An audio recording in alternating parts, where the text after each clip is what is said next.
So at school, my biology teacher told us that we need to pick either an animal cell or a plant cell to make for a project. So I chose to do a plant cell because I thought it would be easiest. And we're supposed to make it out of recycled materials and things like that. But I have a 3D printer. Why would I use recycled materials? As you've probably already noticed, most of this video is a time lapse. So I'm just going to put some music on and try to enjoy the time lapse.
So the main bulk of the project is now finished, and here it goes on my CR10 3D printer.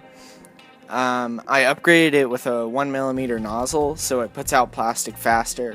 So here goes that time lapse of it 3D printing. Enjoy.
As the project's finishing up, I just want to thank you for watching this far into the video. And if you would do me a big favor and hit the like button, that would be awesome. It promotes the video so more people can see it. And if you want to see more videos like this, click subscribe. That really helps me out. Similar videos will be up on the channel later on, and if you're subscribed, you'll see them as soon as they come out.